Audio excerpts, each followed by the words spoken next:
ഗോവിന്ദപുരം തിപ്പിലിക്കാട്ട് ശ്രീ ഭഗവതി ക്ഷേത്രത്തിലെ ദ്രവ്യ കലശ ചടങ്ങുകൾ 3 ദിവസങ്ങളിലായി നടന്നു. ക്ഷേത്രം തന്ത്രി പാടേരി ഇല്ലത്ത് സുനിൽ നമ്പൂതിരിപ്പാടിന്റെ മുഖ്യ കാർമ്മികത്വത്തിലാണ് ചടങ്ങുകൾ നടന്നത്.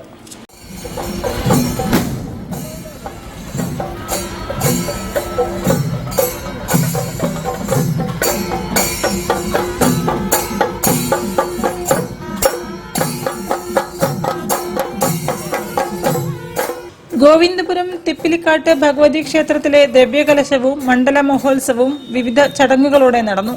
പാടേരിയിലത്ത് സുനിൽ നമ്പൂതിരിപ്പാടിന്റെ മുഖ്യ കാർമ്മികത്വത്തിലായിരുന്നു ചടങ്ങുകൾ.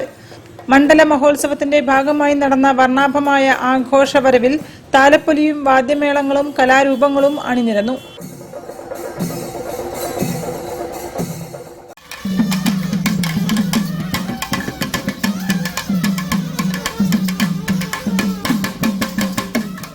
പ്രദേശവാസികളുടെയും ഭക്തജനങ്ങളുടെയും വലിയ പങ്കാളിത്തത്തോടെയാണ് ഈ വർഷത്തെ ഉത്സവ ചടങ്ങുകൾ സമാപിച്ചത്.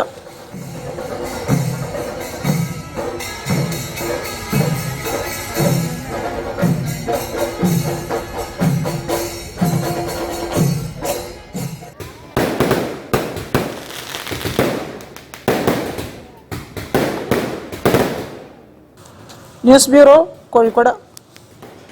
പേരയ്ക്ക സാഹിത്യ പുരസ്കാരം സിബി ജോണിനും അബ്ദുള്ള പേനാമ്പ്രയ്ക്കും നൽകും. ഡിസംബർ 30-ന് ചേമഞ്ചേരി പഞ്ചായത്ത് ഓഡിറ്റോറിയത്തിൽ നടക്കുന്ന പരിപാടിയിൽ പുരസ്കാരം നൽകുമെന്ന് സംഘാടകർ അറിയിച്ചു.